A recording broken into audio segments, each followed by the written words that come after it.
arsala rasulahu bil huda wa dinil haq liyudhhirahu 'alad dini kullihi wa kafa billahi syahida. Asyhadu an la ilaha illallah wahdahu la syarikalah wa asyhadu anna Muhammadan abduhu wa rasuluh la nabiyya ba'dah. Allahumma salli wa sallim wa barik ala hadzal nabiyil karim nabiyina Muhammadin wa ala alihi wa sahbihi ajmain.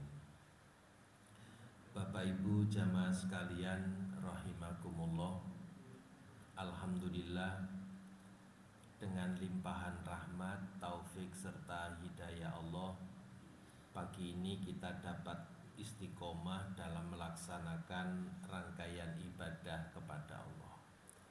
Mudah-mudahan seluruh amal ibadah yang kita laksanakan diterima Allah sebagai amal yang sholih, dan mudah-mudahan hidup kita senantiasa mendapat ridho dari Allah Subhanahu wa Ta'ala. Amin. Mengawali kajian pagi hari ini, mari kita buka dengan membaca basmalah. Bismillahirrahmanirrahim. Bapak Ibu jamaah sekalian yang dimuliakan Allah, pagi ini kita akan mengkaji makna dua ibadah di bulan Zulhijjah.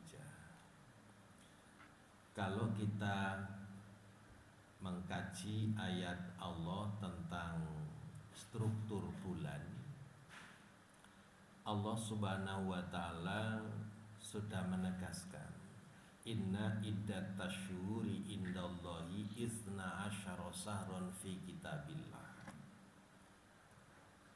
Sesungguhnya bilangan bulan pada sisi Allah adalah 12 bulan dalam ketetapan Allah di waktu Allah menciptakan langit dan bumi. Di antaranya 4 bulan haram, itulah ketetapan agama yang lurus. Maka janganlah kamu menganiaya diri kamu dalam 4 bulan itu, atau dalam bulan yang 4 itu, dan perangilah kaum musyrikin itu semuanya sebagaimana mereka pun memerangi kamu semuanya. Dan ketahuilah bahwasanya Allah beserta orang-orang yang bertakwa. Bapak Ibu yang dimuliakan Allah, di dalam struktur bulan Allah sudah menetapkan 12 bulan, yaitu mulai Muharram sampai bulan Zulhijjah. Nah, di antara 12 bulan itu ada 4 bulan yang disebut bulan haram. Artinya bulan itu harus dimuliakan, harus dihormati, tidak boleh melakukan berbagai macam perbuatan yang merugikan diri maupun orang lain. Termasuk tidak boleh melakukan peperangan, tidak boleh melakukan berbagai kejahatan. Di luar 4 bulan itu saja tidak boleh, apalagi di dalam bulan itu, yaitu bulan Zulqa'dah yang sudah lalu, kemudian sekarang bulan Zulhijjah, kemudian bulan Muharram, bulan pertama, dan bulan Rajab. Nah, Bapak Ibu yang dirahmati Allah, di dalam bulan Zulhijjah ini ada 2 ibadah yang sangat istimewa,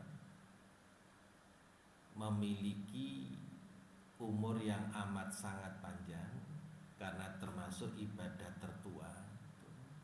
Karena itu Allah Subhanahu wa Ta'ala memerintahkan kepada kita untuk melestarikan ibadah itu, yaitu ibadah haji dan ibadah korban.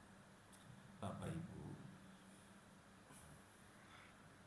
di dalam bulan Zulhijjah ini ada puncak perintah ibadah.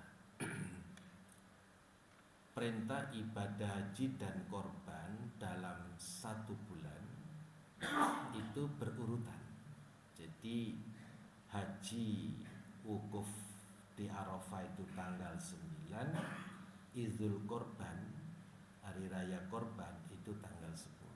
Jadi dalam satu bulan harinya berurutan.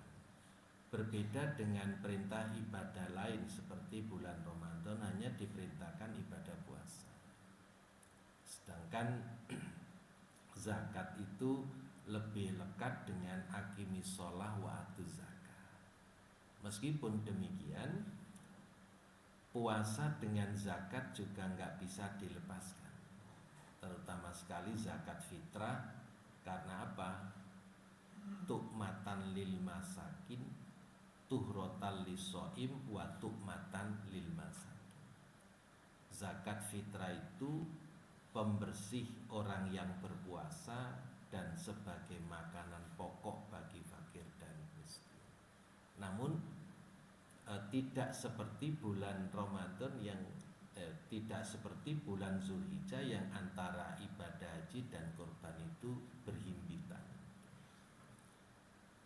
Yang kedua, ibadah haji dan korban keduanya harus berbekal takwa. Dan ini tidak kita temukan dalam perintah ibadah yang lain. Salat itu bekalnya iman, zakat itu bekalnya iman, puasa pun yang dipanggil orang beriman. Tapi begitu ibadah haji dan korban, Allah perintahkan bekalnya adalah takwa. Ayatnya ada dalam surat Al-Baqarah 197, ujung ayat itu menegaskan watazawwadu fa inna khairaz zadi taqwa wattaquni ya ulil albab. Berbekalah dan sesungguhnya sebaik-baik bekal adalah takwa, dan bertakwalah kepadaku wahai orang-orang yang berakal. Bapak Ibu yang dimuliakan Allah, Al-Baqarah 197 ini perintah untuk menunaikan ibadah haji. Bekalnya adalah takwa. Nah, kemudian korban juga sama, bekalnya adalah takwa. Dalam surat Al-Hajj ayat 37, layana lallaha luhumuha wala dima'uha walakiyana luhut taqwa minkum, walakiyana luhut taqwa minkum. Daging-daging unta dan darahnya itu sekali-kali tidak dapat mencapai keridhaan Allah, tetapi ketakwaan dari kamulah yang dapat mencapainya. Bapak Ibu yang dirahmati Allah, berdasarkan dua karakter takwa yang harus dimiliki oleh orang yang beribadah haji dan beribadah korban ini, maka kita bisa mempertanyakan mengapa sedemikian tinggi bekal yang harus dimiliki oleh orang yang berhaji maupun berkorban. Jawabannya ada pada poin ketiga ini, bahwa ibadah haji dan korban itu keduanya bersifat ta'abudi. Ta'abudi itu satu sifat yang melekat dalam setiap peribadatan, namun tidak sekental ibadah haji dan korban. Bapak Ibu yang dirahmati Allah, sifat ta'abudi itu menuntut kepatuhan secara mutlak, menuntut kepatuhan secara mutlak. Sifat ta'abudi juga dilaksanakan sepenuh hati, bukan setengah hati, separuh hati, seperempat hati, atau tanpa hati. Sifat ta'abudi juga menuntut memenuhi ketentuan perintah dan harus istiqomah. Nah, semua sifat-sifat ta'abudi dalam dua ibadah ini merupakan panggilan takwa. Jadi sifat ta'abudi yang menuntut kepatuhan secara mutlak karena memang yang memanggil adalah ketakwaan. Dilaksanakan sepenuh hati artinya dalam rangka mencapai mardotillah, ridhonya Allah.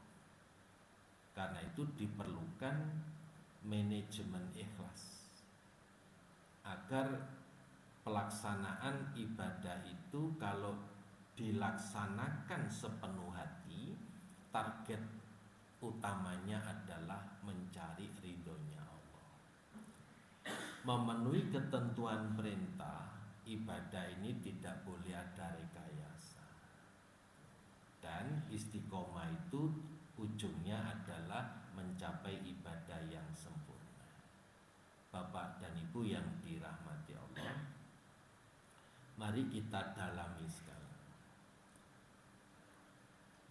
Seluruh rangkaian ibadah haji itu menuntut sifat kepatuhan secara mutlak, ketundukan secara total, mulai dari mikot. Saat orang berhaji itu di mikot, tempat memulai melaksanakan rukun haji, yaitu niat segala macam, ya, amalan-amalan sunnah, mandi, membersihkan kuku segala macam, pakai wangi-wangian, pakai pakaian ihram. Ya. Saat memakai pakaian ihram itu sudah mulai menunjukkan ta'abudi, melepas busana lambang gengsi, lambang prestis, lambang status sosial ekonomi.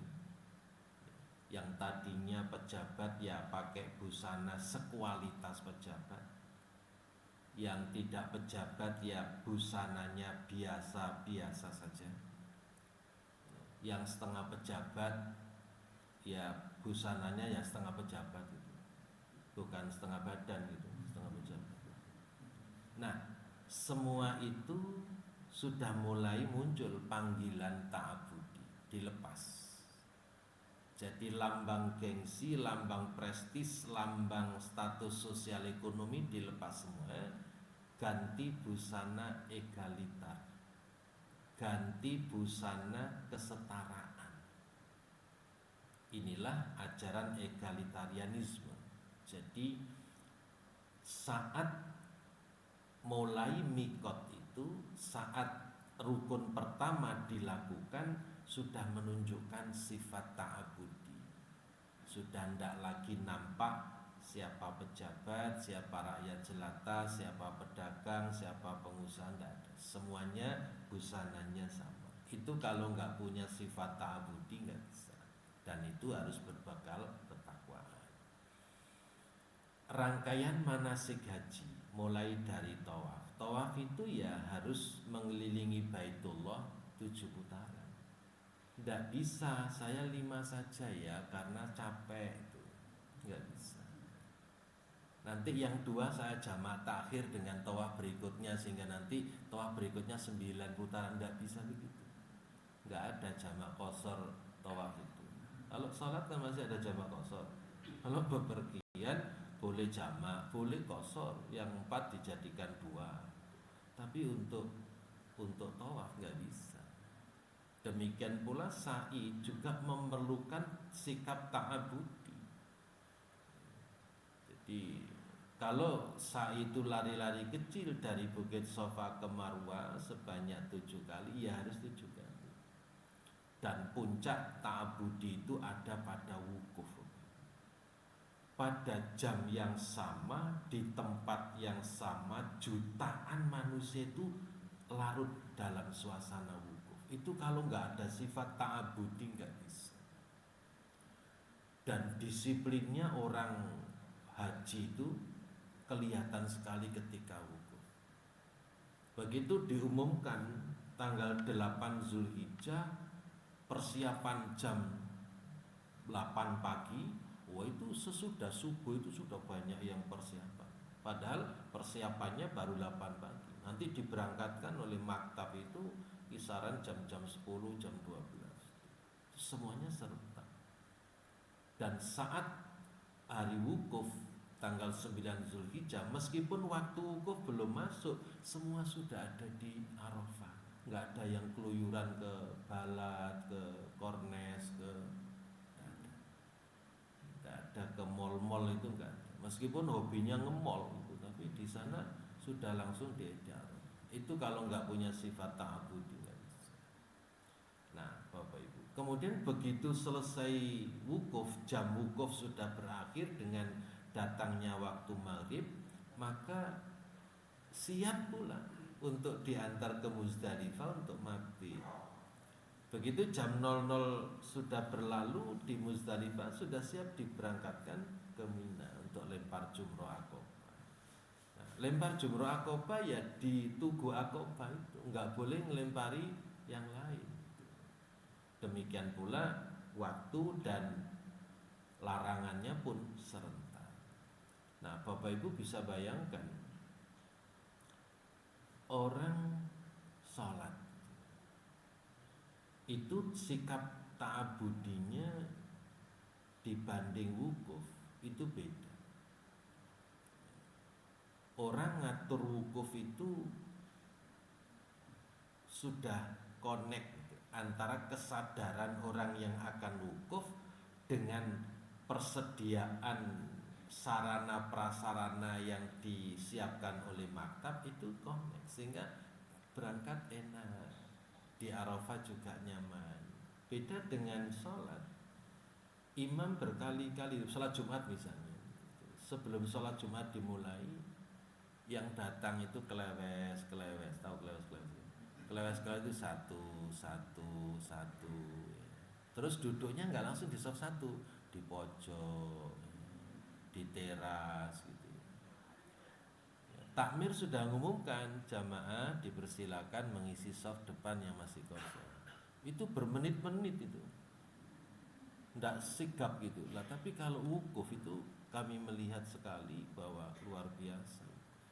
Jutaan manusia berangkat secara bergiliran, tapi semangat kebersamaannya itu nampak sekali. Itu kalau tidak punya ta'abudi nggak bisa. Apalagi haji itu terkait dengan masalah uang, masalah harta. Itu kalau nggak punya sifat ta'abudi nggak bisa. Kalau nggak punya kepatuhan mutlak, totalitas itu.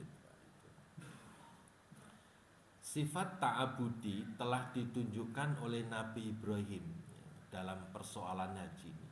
Ketika harus membawa hijrah istri dan putranya yang masih bayi dari Palestina ke Mekah dalam rangka meletakkan pondasi tauhid bagi keturunan para nabi, dan berhasil.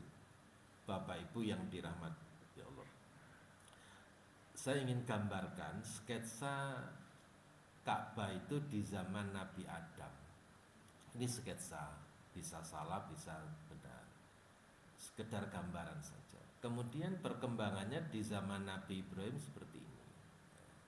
Kemudian tahun 1953 seperti ini, yang sekarang seperti ini. Nah, Bapak Ibu yang dirahmati Allah, saat pertama kali Nabi Ibrahim mengantarkan putranya bersama istrinya hijrah ke Mekah, itu kondisinya belum ada apa-apa, belum ada bangunan, belum ada kehidupan, ya. Tanahnya tandus, tidak ada tanaman, ya. Di dekat Baitullah, rumahnya Allah. Nah, yang disebut Baitullah ini, inna awwala baiti wudi'a linnasi lilladzi bi Bakkata mubarakan wa hudal lil alamin. Sesungguhnya rumah yang mula-mula dibangun untuk tempat beribadah manusia ialah Baitullah yang di Bakkah atau Mekah, yang diberkahi dan menjadi petunjuk bagi semua manusia. Dalam ayat ini dikatakan dibangunkan untuk manusia, bukan dibangun oleh manusia. Jadi sesungguhnya rumah yang mula-mula dibangun untuk tempat beribadah manusia ialah Baitullah. Redaksinya dibangunkan untuk manusia, bukan dibangun oleh manusia. Berarti yang bangun Allah. Sumber lain mengatakan bahwa 2000 tahun berdasarkan hitungan hari di bumi atau sekitar 2 hari dalam hitungan Allah sebelum Nabi Adam diciptakan, malaikat sudah membangun Ka'bah di bumi ini atas perintahnya Allah. Nah, Bapak Ibu, di tahun 1500 sebelum Masehi tercatat tahun Ka'bah dipugar dan ditinggikan oleh Nabi Ibrahim alaihissalam berdua dengan putranya yang taat, yaitu Nabi Ismail. Jadi Nabi Ibrahim dan Nabi Ismail melanjutkan bangunan itu. Nabi Ibrahim yang membangun Ka'bah dari bebatuan Bukit Hiro, Qubais, Jabal Qubais itu yang sekarang dipakai Istana Raja itu, dan tempat-tempat lain. Semakin tinggi dari hari ke hari mereka membangun Ka'bah dan akhirnya selesai dengan panjang 30 sampai 31 hasta, lebarnya 20 hasta. Pada awal bangunan tanpa atap, hanya 4 tembok persegi dengan 2 pintu. Di salah satu celah sisi bangunan yang diisi dengan batu hitam besar dikenal dengan nama Hajar Aswad. Nah, Bapak Ibu, ada yang harus kita renungkan ya. Batu tempat Nabi Ibrahim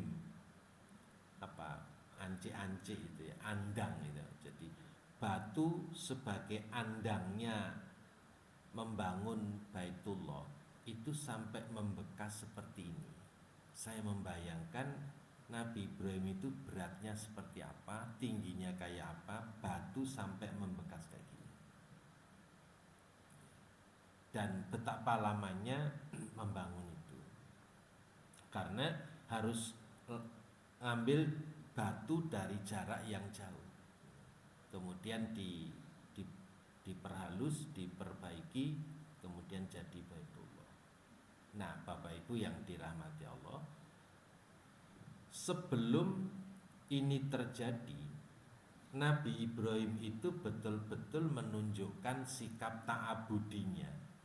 Tergambar sekali pada surat Ibrahim ayat 37.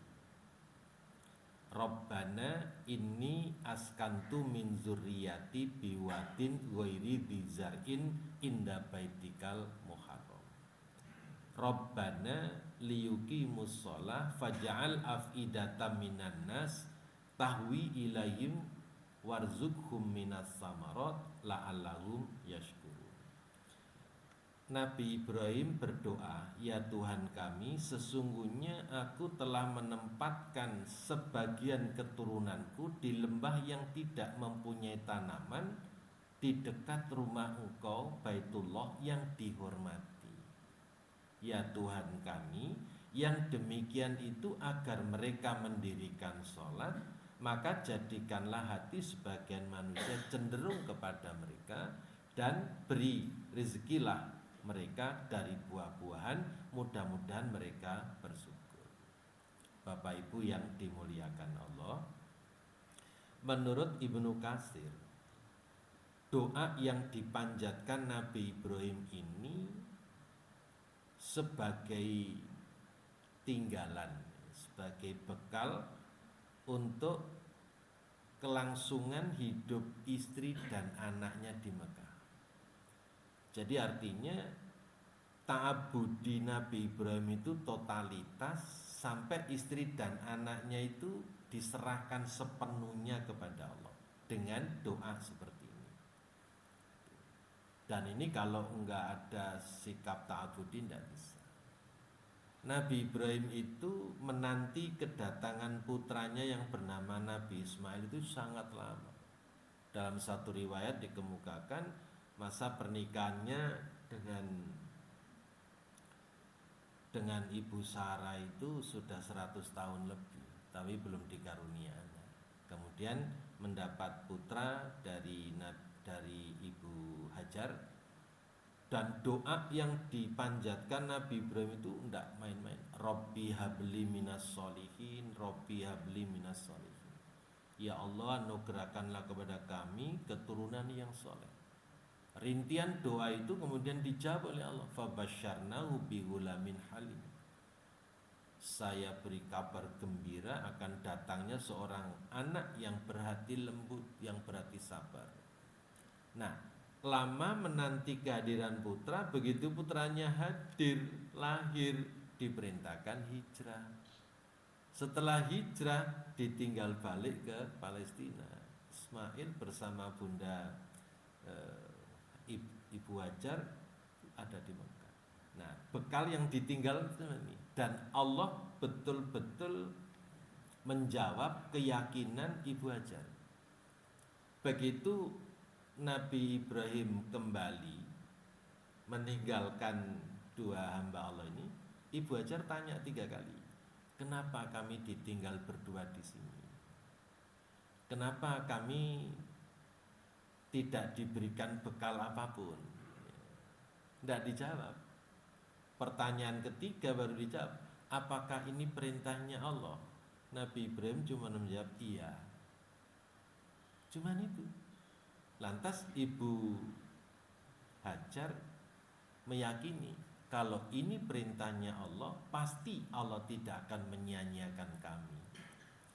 Dalam jarak yang sudah jauh, pandangan mata sudah hampir tidak nampak, Nabi Ibrahim menghadap Ka'bah, doanya seperti ini. Dan semua doa Nabi Ibrahim ini terkabul, Pak. Terkabul. Jadi Nabi Ibrahim menyatakan, sesungguhnya aku telah menempatkan sebagian keturunanku di lembah yang tidak mempunyai tanaman, tandus, di dekat rumah engkau yang dihormati. Tujuannya apa?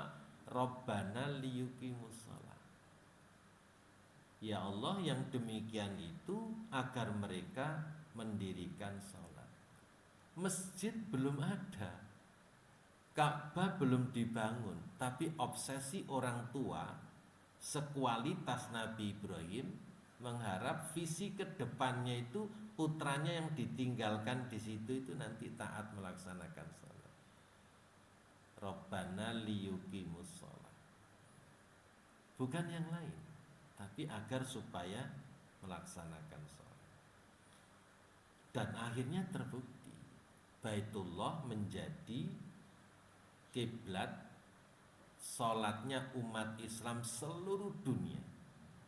Dan itu termasuk perjalanan skenario mengapa yang tadinya Rasulullah bersama umat Islam kalau sholat menghadap Baitul Maqdis, nah kemudian diganti menghadap ke Baitullah, tidak lepas dari skenario ini. Sehingga di Madinah itu ada masjid Qiblatain, karena peristiwa perubahan kiblat sholatnya umat Islam itu di situ. Sungguh pun orang Yahudi gigit jari, karena selama itu orang Yahudi olo-olo mengejek-ejek, menghina-hina seperti orang Indonesia itu. Ya, umat Islam itu sama dengan Yahudi. Buktinya kalau sholat menghadap ke Baitul Maqdis, maka Rasulullah memohon agar dirubah dan dikabulkan oleh Allah. Akhirnya, nah itu yang menjadikan orang Yahudi semakin benci terhadap Islam, karena tidak ada kompromi sama sekali dalam hal pelaksanaan ibadah. Nah, sudah terbukti. Kemudian faj'al af'idatan minan nas tahwi ilaihim. Jadikanlah hati sebagian manusia cenderung kepada mereka. Dan akhirnya apa? Ka'bah itu ada, Baitullah itu ada di hati orang beriman. Karena itu bisa dibayangkan, bisa digambarkan setiap tahun berapa juta umat Islam yang berhaji sebelum pandemi. Ya. Jadi luar biasa, hati manusia nyentel di Baitullah. Itu doanya Nabi Ibrahim terkabul. Kemudian warzuqhu minas samarot. Di sini kita melihat kecerdasan Nabi Ibrahim dalam berdoa. Yaitu apa?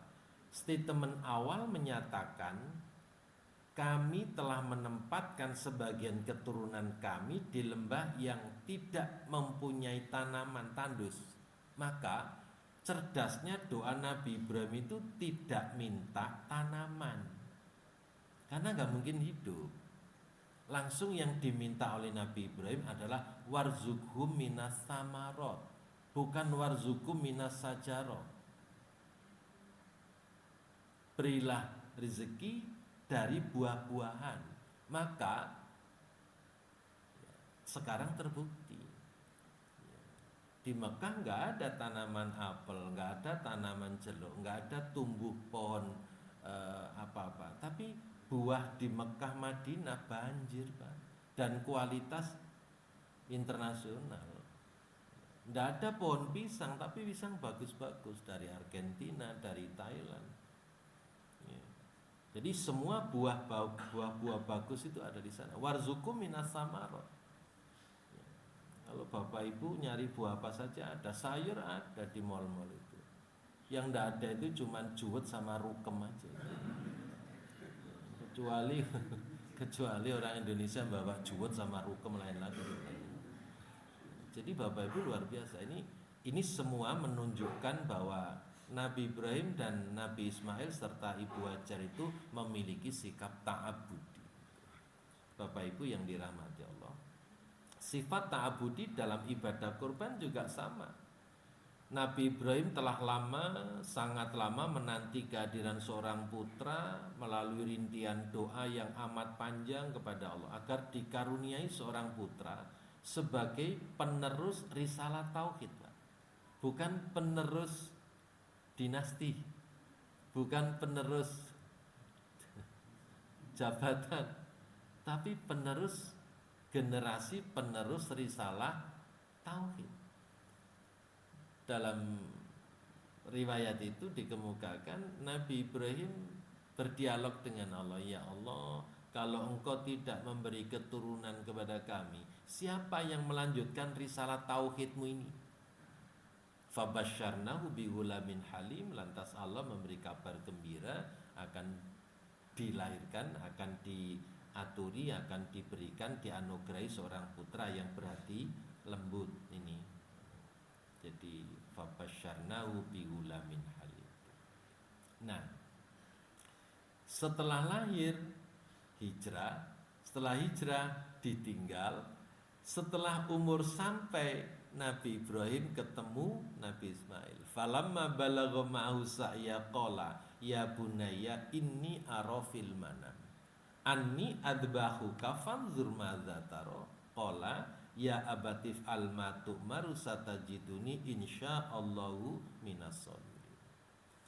Maka tatkala anak itu sampai pada umur sanggup berusaha bersama-sama Ibrahim berkata, wahai anakku, sesungguhnya aku melihat dalam mimpi bahwa aku menyembelihmu. Maka fikirkanlah apa pendapatmu.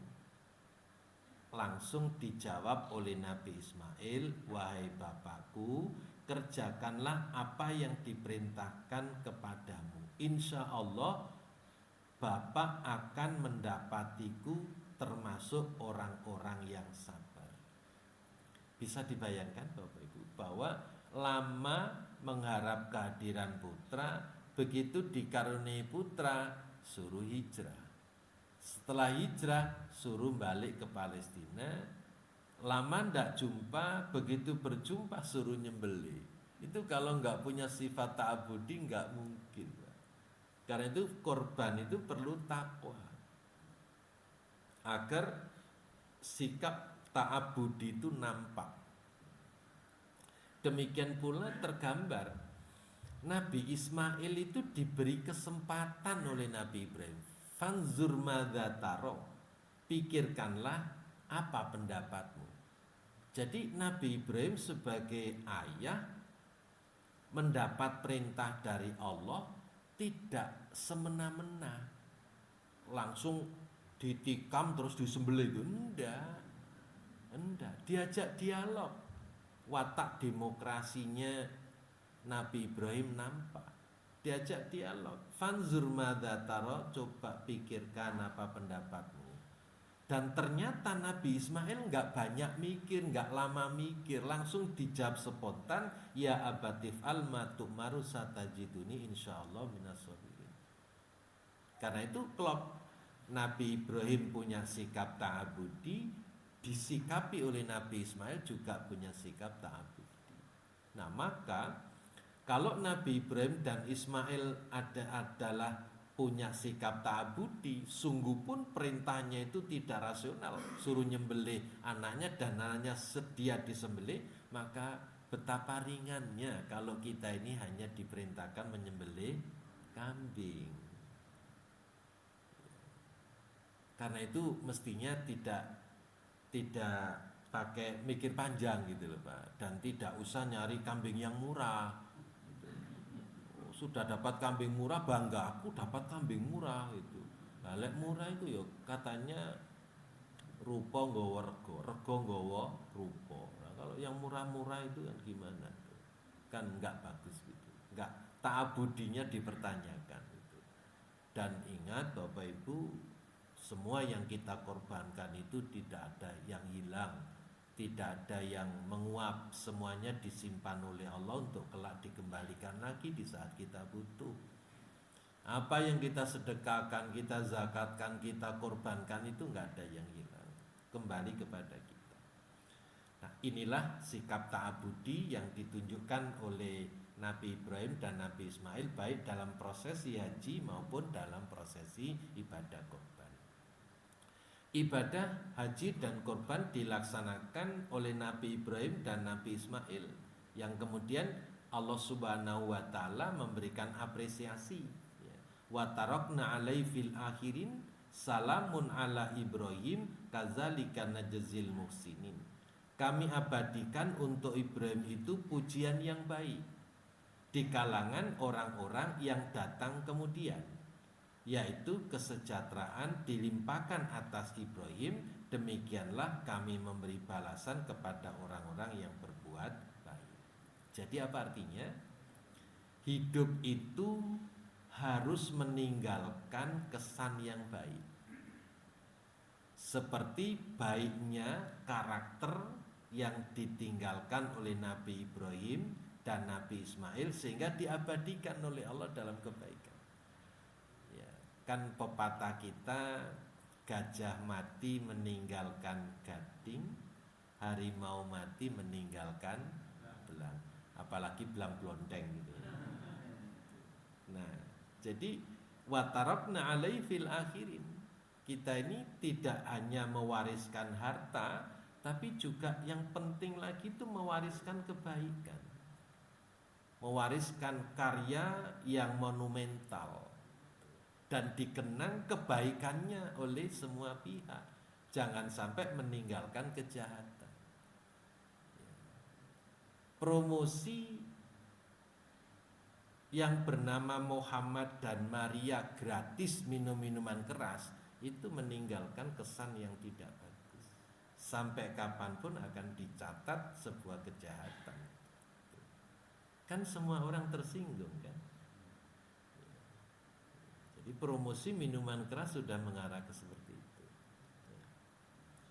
Jadi yang bernama Muhammad gratis minuman khamr, itu kan pelecehan Pak. Ya, akan dapat keuntungan besar karena dengan itu orang merespon dan viral tanpa biaya promosi viral. Tapi apa itu kebaikan? Nah seperti itu. Wa tarakna alaihi fil akhirin. Apalagi Allah menyatakan salamun ala Ibrahim kadzalika najzil muhsinin. maka tinggalkanlah tinggalan yang baik. Nah Bapak Ibu, yang kelima, ibadah haji dan korban mengandung pendidikan tazkiyatun nafsi. Ibadah haji dan korban merupakan media penyucian jiwa untuk membentuk karakter manusia menjadi baik. Keduanya diperintahkan di bulan haram agar dapat maksimal dalam mencapai kesucian. Haji merupakan rangkaian perjalanan ibadah yang serba suci, mulai dari niat harus suci dan bersih semata-mata mencari ridhonya Allah. Biaya ongkos pergi haji harus suci.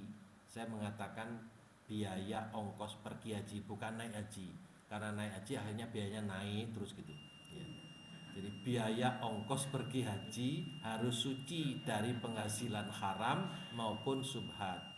Pakaian yang dikenakan juga melambangkan kesucian. Seluruh perbuatan harus serba suci, berada di tanah suci, sedang mengharap Allah yang maha suci. Jadi perjalanan suci itu ada dalam haji.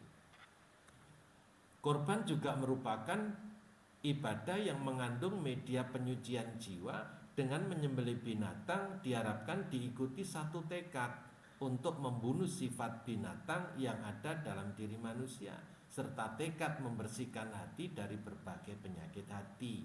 Nah, tazkiyatun nafsinya di sini Bapak Ibu. Nah, ini tazkiyatun nafsinya. Bapak Ibu yang dimuliakan Allah, pembersihan jiwa dari ibadah korban yang akan kita lakukan itu bersih dari sifat. Sifat manusia itu menurut Imam Ghazali ada 4, yaitu sifat rububiyah, syaitonia, baimiyah, sabuiyah. Jadi media mensucikan jiwa dari sifat tercela, yaitu sifat syaitonia, sifat baimiyah, sifat sabuiyah. Jadi manusia itu punya sifat ketuhanan, namanya sifat rububiyah. Namun manusia itu juga punya sifat syaitonia, sifat setan. Di mana kalau manusia sudah dikuasai sifat setan, itu bisa jadi, mohon maaf, lebih setan daripada setan. Tidak ada berita yang menyampaikan setan mendirikan pabrik minuman keras, itu enggak ada. Yang mendirikan pabrik minuman keras manusia yang sudah dikuasai sifat syaitonia. Tidak ada setan judi, itu tidak ada. Apa ada setan mabuk? Mabuk minuman keras, setan mabuk judi, itu enggak ada. Yang itu dilakukan oleh manusia. Demikian pula sifat baimiyah, sifat kebinatangan, sifat sabuiyah, sifat sadis dan kejam. Nah, termasuk tazkiyatun nafsi dari amradul qulub, penyakit hati. Karena itu orang berkorban tidak cukup menyerahkan dombanya, sapinya atau uangnya untuk kepada panitia untuk disembelih, tapi harus diikuti dengan tekad itu, yaitu tazkiyatun nafsi. Nah, amradul qulub itu ya suudzon, membenci, mendengki, mendendam, munafik, sombong, segala macam, itu penyakit-penyakit hati.